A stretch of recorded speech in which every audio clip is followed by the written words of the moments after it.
What's going on YouTube? What's going on Facebook, Twitter, Instagram, Patreon coming soon. Welcome to another episode of Big Pat Sports Talk, where I'm going to talk my talk what no matter anybody thought. And y'all should know I'm Big Blue till I'm through. That's true. I'm a New York Giants fan at heart. Been a New York Giants fan forever. Ever since I was little, I've been a New York Giants fan. And today's topic, we're going to talk about our offseason this year. Granted, the regular season, we went 6-10, missed the playoffs. But we were in it all the way to the last week of the season. So, proud of my boys this year. Took a major step forward. Mr. Joe Judge, that's my coach. Can't say nothing bad about him. The dude's a head coach is exactly what we needed. Brought a culture change to the organization. Mr. Dave Gettleman's back for another year. Hopefully those two can work together to make something magical happen next year. As you see the Vince Lombardi and the trophies in the top left corner, I see one of those in our future if we keep going at the pace that we're going. We got some very good pieces. Defense took a dramatic change this year. We're one of the top defenses in the league. But this offseason, we got to work on the offense and the defense a little bit as well. The cap space is going to be a little bit lower because of COVID, so we're not going to have as much cap space as we would have had. So I'm gonna give some suggestions of what we should do this offseason with the cap room that we do have. We're going to have about $8 million before we do some releases that I'm going to mention. Golden Tate, you're gone, bro. That's an automatic cut. Nate Solder, it's a little different, but he's cut as well. We're gonna cut some people like Kyler Fackrell, Mayo. After making all our cuts, all the cuts that we should make, we should have abundance of about 30 to 38 million. And we got to fix this offense, folks. We got to get DJ some help, man. Sterling Shepard, love the guy, but he stays injured. But when he's healthy, he's a force. So we got a player in Sterling Shepard. Darius Slayton, he's a number 2 receiver. He's proved that he's a number 2 receiver. This year he proved that he cannot be a number 1 receiver. Our offensive line, they're progressing. Kevin Zeitler, I don't know, should we cut him or not, man? If we do cut him, we save about $12 million. But he's our best offensive lineman, man.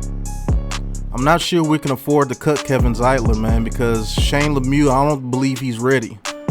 Run game wise, I believe he's ready, but the passing game, man, you look at the film on that guy, he gives up a lot of pressure, man. Will Hernandez has to shake back. We got a stud in Andrew Thomas, and I think we got a stud in Pert, man. We just got to give Pert a chance. A full off season is going to do those guys wonders, man. But let's get to free agency, man. We got Saquon coming back. There's going to be a major improvement in the backfield. Although Wayne Gallman did his thing, Saquon Barkley, some of those runs Wayne Gallman got were touchdowns. If Saquon Barkley was in there. DJ, get your pocket awareness up, bro. There should be main focus on DJ this offseason, getting his pocket awareness up, how to maneuver in that pocket to create more time for himself to get the ball down the field. Receiver-wise, we need major help. Now, I don't believe that we're going to give Allen Robinson or Kenny Galladay 18 to 20 million a year. I just don't see that happening, man. We got too many needs on this team for us to put in $20 million on one receiver. That would be basically our only move we can actually do. If we give Allen Robinson or Kenny Galladay or a Will Fuller 17 to $18 million a year, I just don't see it. But there are one receiver that I know that's not major on the radar, but I know will make a major difference for this team. Curtis Samuel, man. You gotta look up this guy, man. The guy's dynamic, man. He could be dynamic in the run game and the passing game, man. And he will legitimately be our #1 receiver if we actually brought him here. And we can have him for $8 to $10 million. We can. He's flying under the radar, but he's a dynamite receiver, man. I wouldn't mind if we got him. He has ties to Dave Gettleman over in Carolina, so I wouldn't be surprised if we got Curtis Samuel, man. Y'all let me know about Curtis Samuel. Look the guy up. Look up his highlights. Look up his stats for last year. Still got over 800 yards, and he was the third option out there basically. And he's better than anything we have on our roster, hands down. We need on the offensive side, we need receivers. And also, I'm gonna say this, man. If we can find a trade partner for Evan Ingram, I don't care if it's a 3rd, 4th round pick, trade that man. He causes this offense too many problems. He's literally costed us 2 games, and he's costed us over half of Daniel Jones' interceptions. I don't care what an amazing athlete he is. He doesn't run routes good, and he cannot catch the ball. That nullifies any of your athleticism to me, man. He's a bane to our existence, man. He always causes issues on our offense. We got a drive going, we throw him the ball, 3rd and 5, bloop, drop, or bloop, pops up in the air, interception, or he catches the ball, runs and fumbles. He always kills us, man. He does just ignorant stuff, man. And those type players they'll turn around and make an amazing one-hand catch and then turn around and kill you. I can't stand those type of players, man. They always kill you, bro. They always kill you, man. I'd rather get rid of them. If we could get a 3rd or 4th round pick, maybe even find somebody to give us a 2nd round pick for him, do it. Pull the trigger, man. You'll also save $6 million on the cap. But we got to get rid of that guy, man. I can't stand that guy. Next, I want to talk about Mr. Leonard Williams. I don't believe he's worth $20 million to us. If this guy wants more than 16 to 17 million, man, we cannot re-sign this guy. Giants fans, I'm sorry, man. Now, I will say the guy has earned his money. He's earned the right to ask for the contract that he wants. But I can't give this man Aaron Donald money. I'm sorry, I can't. He doesn't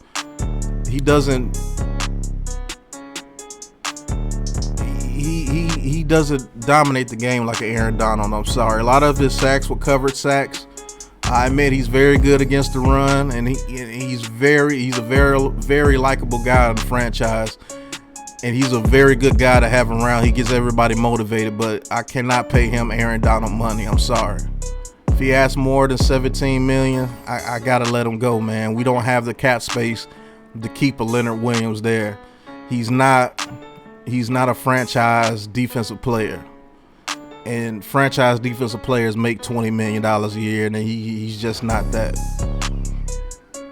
We would handicap this team too much if we did that.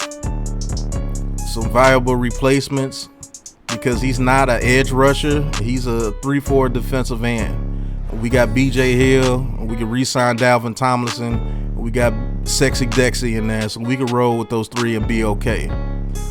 But to get an edge rusher, 2 people come to mind, man. Bud Dupree and Hassan Reddick. Those guys can be had for less than 15 to 14 to 13 million. And I believe they could be dominant in Patrick Graham's defense, man. Look up Hassan Reddick and look up Bud Dupree. Both those guys are very fast off the edge, and they're way stronger than what they look. They get good leverage, good bend on the edge, and they can come in and be dominant on the other side of Lorenzo Carter when he comes back off his injury. That would be a great combination. Dupree and Lorenzo Carter, or Reddick and Lorenzo Carter. That would be great for our edge rushers, man.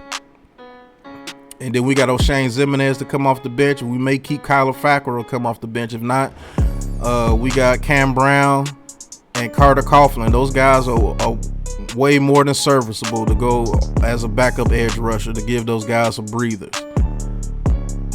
Tate Crowder I believe he's going to take another step this year at middle linebacker. I believe he has the ability to be a serviceable middle linebacker alongside Blake Martinez. Also, we need a second corner, and the guy that comes to mind is Ronald Darby, man. Look up his stats from last year. He's a very good corner. And if we put him on the other side, I believe we got a good corner tandem. A great corner tandem, man. We got the All-Pro on the other side, and we have Ronald Darby out there on the right side. That would be a great cornerback tandem.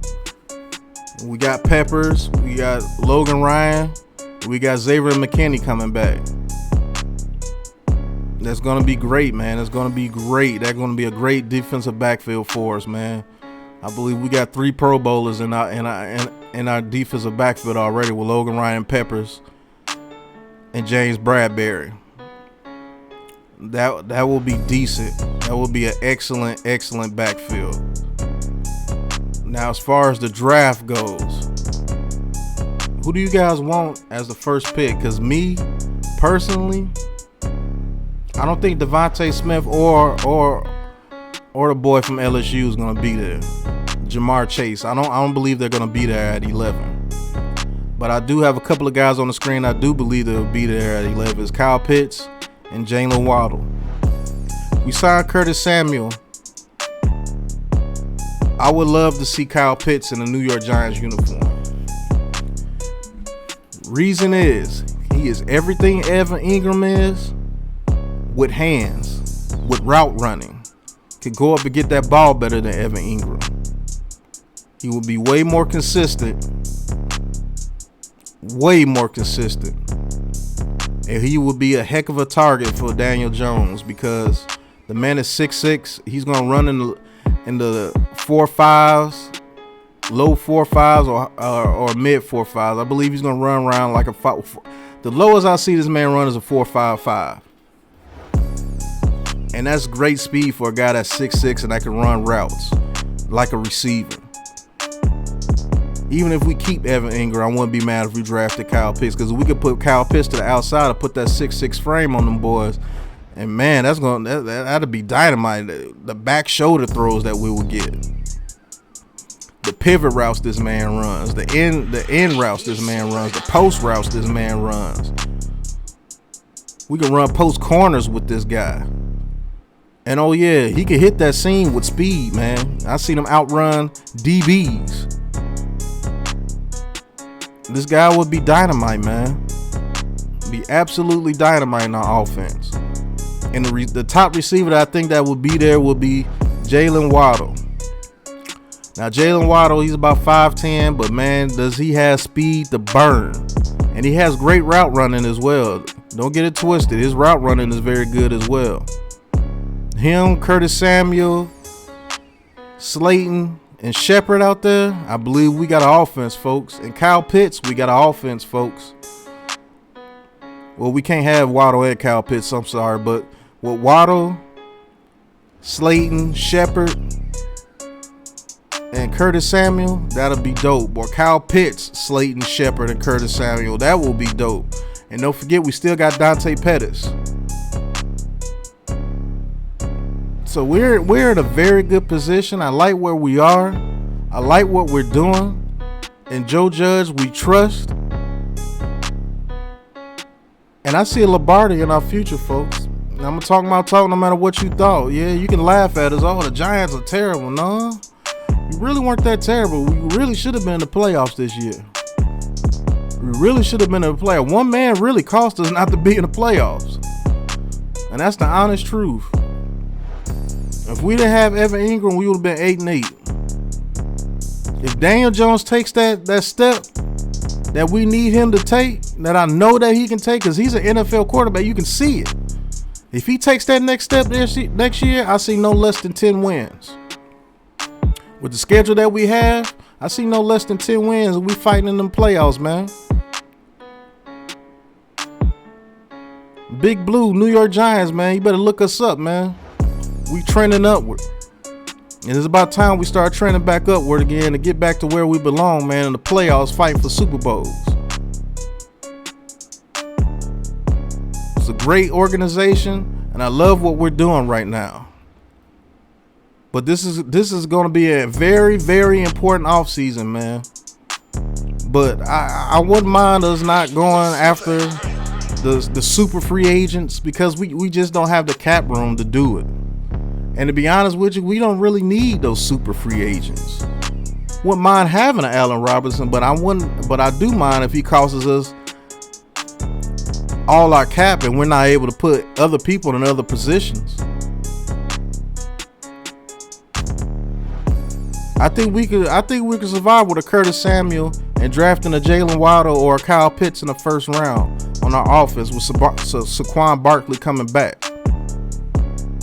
Because don't get it twisted, Saquon coming back, man, that's huge, man. If that run blocking continues the way it did this year, next year, Saquon Barkley is going to have about 1,400 yards. And he's going to have about 5 or 6 big 50-yard touchdowns, I promise you. And that's going to open the game up for Daniel Jones to hit those crossing routes, those easy crossing routes. With you coming up to try to stop Saquon, Curtis Samuel could beat one-on-one coverage consistently. Kyle Pitts will beat one-on-one coverage with a safety or a linebacker consistently and catch the ball. Evan Ingram. So the future is bright for us, man. And I can't wait till next season till we get on that field and Joe Judge put that Judge feel to that game, man. He's changed the culture of this team, which we needed. That was the main thing this team needed, was a culture change. Now we want to win. Now we play to win. Now we play hard enough to win. And we want to win. We're not just out there playing. And we don't have a head coach that's just going to clap and not do anything and be like, oh, the next game. No, it's not next game. We need to do this right now. That's what Joe Judge brings. Proud of that guy. All the stuff that was said about him, oh, he's only a special teams coordinator. No, that dude's a head coach. A head coach. That's exactly what we needed. A Tom Coughlin, head coach. Bill Parcells, head coach. So let's get it together, y'all. Let's make this offseason great.